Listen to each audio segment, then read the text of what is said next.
Assalamualaikum warahmatullahi wabarakatuh. Salam dan bahagia Bapak Ibu calon guru penggerak. Perkenalkan, saya Tatang Purwana, calon guru penggerak angkatan 11 Kabupaten Purbalingga. Pada tugas demonstrasi kontekstual modul 1.4, saya akan mempraktekkan pemahaman saya terkait penerapan segitiga restitusi dengan murid di sekolah saya.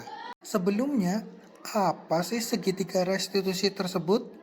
Restitusi adalah proses menciptakan kondisi bagi murid untuk memperbaiki kesalahan mereka, sehingga mereka bisa kembali pada kelompok mereka dengan karakter yang lebih kuat. Restitusi juga merupakan proses kolaboratif yang mengajarkan murid untuk mencari solusi untuk masalah mereka dan membantu murid berpikir tentang orang seperti apa yang mereka inginkan dan bagaimana mereka harus memperlakukan orang lain.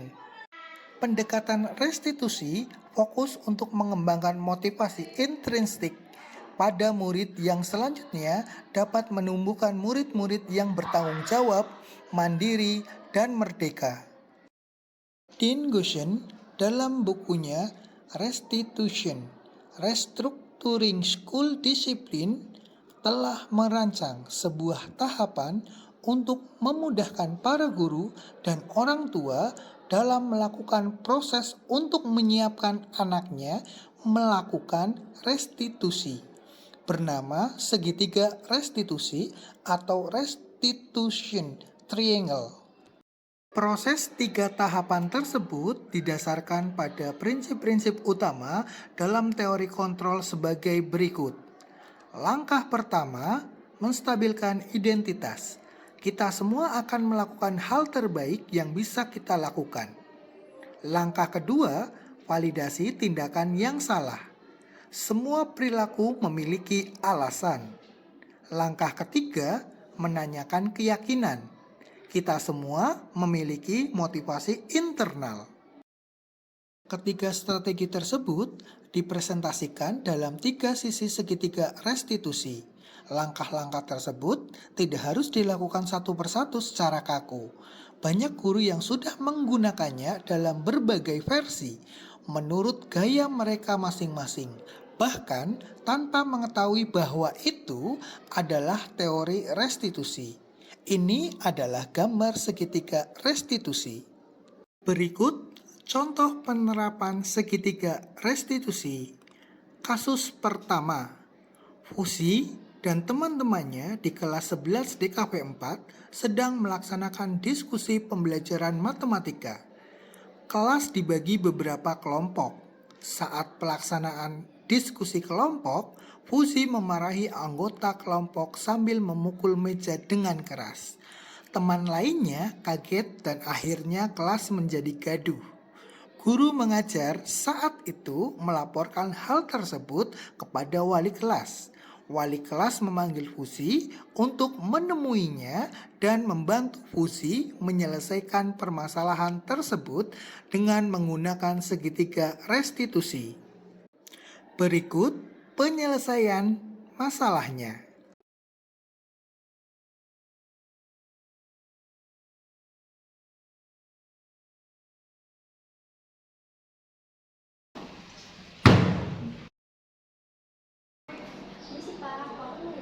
Oh iya Mbak Fuzi, tadi saya memanggil Mbak Fuzi, silakan Mbak Fuzi untuk duduk dulu.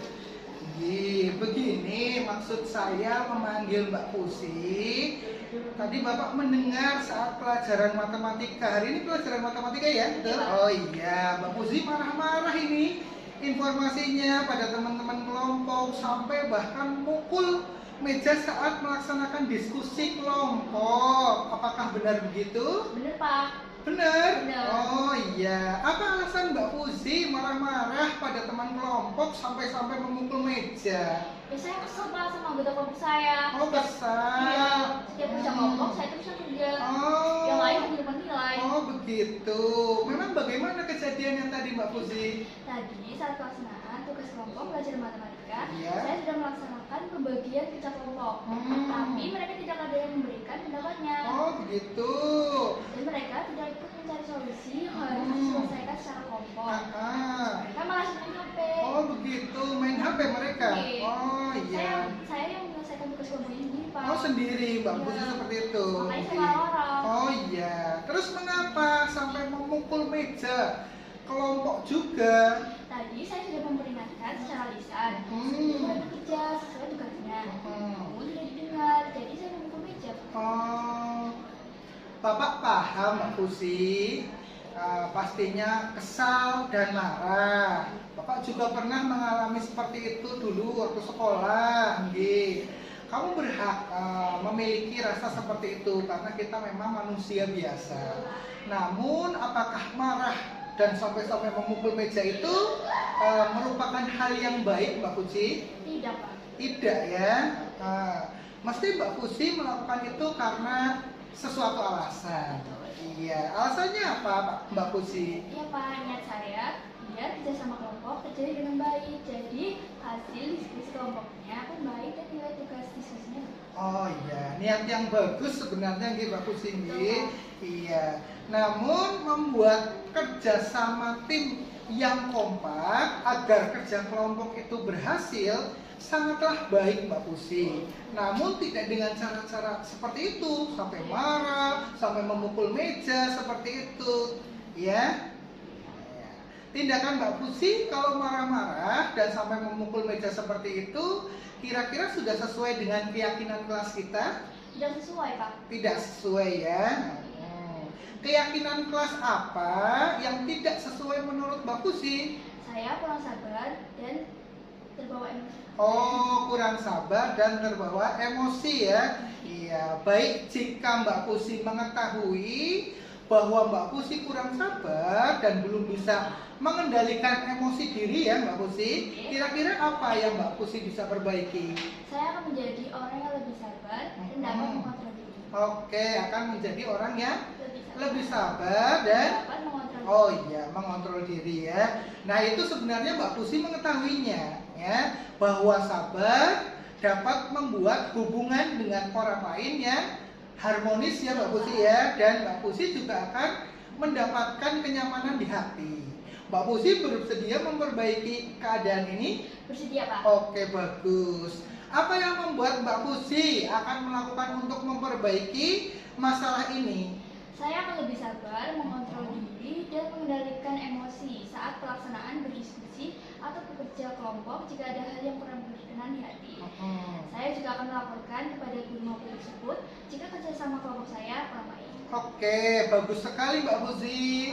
Iya, kira-kira bagaimana agar teman-teman Mbak Pusi mau ikut bekerja sama kembali dalam kelompoknya? Saya akan memberikan pengertian kepada mereka terkait pentingnya kerjasama dan arti tanggung jawab untuk mencapai kesuksesan bersama tim. Saya juga akan meminta maaf kepada teman-teman saya atas tindakan yang telah saya lakukan. Oke, tentunya minta maaf ya Mbak Pusi ya, bagus sekali. Ini Mbak Pusi sudah melakukan tindakan seperti itu, namun insya Allah bisa memperbaikinya dan langsung meminta maaf gitu Mbak Pusi. Nanti silakan didiskusikan dengan teman-teman, dengan guru mapelnya ya, sehingga terjalin hubungan yang harmonis kembali ya. Terima kasih Mbak Pusi untuk kedatangannya. Silakan untuk sekarang Mbak Pusi boleh kembali lagi ke kelas. Baik, Ya. Pak. Terima kasih ya, Pak. Iya, sama-sama. Ya, hati-hati ya. Iya, Pak. Ya. Testimoni penanganan kasus pertama. Halo semuanya, perkenalkan nama saya Pusi Destiani. Saya dari 11 TKP 4. Saya merasa senang telah berdiskusi dengan Pak Guru untuk menyelesaikan permasalahan yang terjadi dalam kelompok diskusi pelajaran matematika. Kerjasama tim dan tanggung jawab terhadap pekerjaan sangatlah penting. Namun saya harus lebih bersabar dan mengendalikan emosi agar hubungan saya dengan teman-teman tetap harmonis dan nyaman.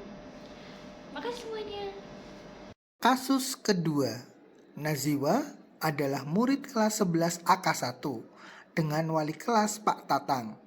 Beberapa guru yang mengajar kelas 11 AK1 mengamati sikap Naziwa yang acuh saat pembelajaran di kelas. Naziwa sibuk bermain handphone sendiri saat guru mengajar menjelaskan materi. Setiap diberi peringatan lisan oleh guru mengajar, Naziwa tetap bermain handphone dan tidak memperdulikan peringatan lisan tersebut. Padahal pembelajaran yang dilakukan saat itu sedang tidak menggunakan handphone sebagai media pembelajaran. Keluhan beberapa guru mengajar di kelas 11 AK1 terdengar sampai wali kelas, sehingga Pak Tatang memanggil Naziwa untuk menemuinya. Pak Tatang mencoba menyelesaikan permasalahan ini menggunakan penerapan segitiga restitusi. Berikut penyelesaiannya. Permisi Pak, Bapak Iya, memanggil saya. iya saya memanggil Mbak Naziwa. Boleh silakan Mbak Naziwa untuk duduk dulu. Makasih Pak. Begini Mbak Naziwa, Bapak mendapat laporan dari beberapa guru kalau Mbak Naziwa di kelas sering menggunakan handphone, namun tidak untuk proses pembelajaran. Apakah benar seperti itu Mbak Naziwa? Benar Pak. Benar, oke. Mengapa tidak fokus pembelajaran, malah main HP ini Mbak Naziwa? Saya merasa bosan dengan beberapa guru yang mengajar, hanya memberikan tugas saja tanpa memberikan penjelasan apa-apa Pak. Oh begitu, jadi Mbak Naziwa merasa bosan ya? Iya, merasa bosan itu adalah hal yang wajar sebagai seorang manusia. Kamu berhak untuk merasa seperti itu. Memang, bagaimana proses pembelajaran yang membosankan menurut Mbak Naziwa? Jika gurunya suruh mencatat secara terus-menerus dan ceramah, tidak pernah memberikan selingan video atau permainan apapun Pak. Oh ya, apa yang dilakukan Mbak Naziwa memangnya di handphone jika sedang merasa bosan dengan pembelajaran guru tersebut? Saya melihat video-video TikTok atau Shopee untuk hiburan.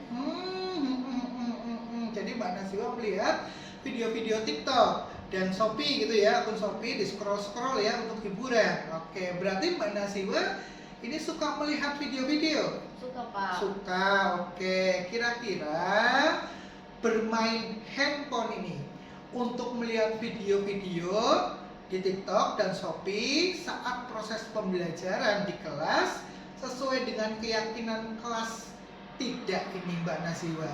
Tidak Pak. Oh, tidak sesuai ya? Tidak. Oke, keyakinan kelas apa yang tidak sesuai Mbak Naziwa?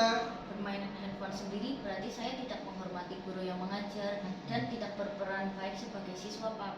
Oke, bagus sekali. Nah, itu sebenarnya Mbak Naziwa sudah mengetahui ya. Berarti bagaimana ini Mbak Naziwa memperbaiki masalah ini? Saya ingin pembelajaran videonya dengan pembelajaran dengan metode praktik atau video Pak, tidak banyak mencatat. Oke, bagus sekali Mbak Naziwa. Oke, nanti Bapak akan sampaikan kepada guru-guru yang mengajar di kelas ya. Silakan Mbak Naziwa boleh kembali ke kelas. Terima kasih Pak. Oke, sama-sama Mbak Naziwa. Iya, semangat ya belajarnya, silakan. Testimoni penanganan kasus kedua. Hai, perkenalkan, nama saya Naziwa Eka Safitri dari 11 AK1. Saya merasa nyaman dan lega telah mengikuti diskusi bersama Pak Guru untuk menyelesaikan permasalahan saya terhadap kebosanan yang ada di pembelajaran di kelas. Saya akan lebih fokus dalam pembelajaran, menghormati guru yang sedang mengajar, dan tidak bermain handphone sendiri saat proses pembelajaran di kelas. Demikian praktek penyelesaian masalah menggunakan segitiga restitusi.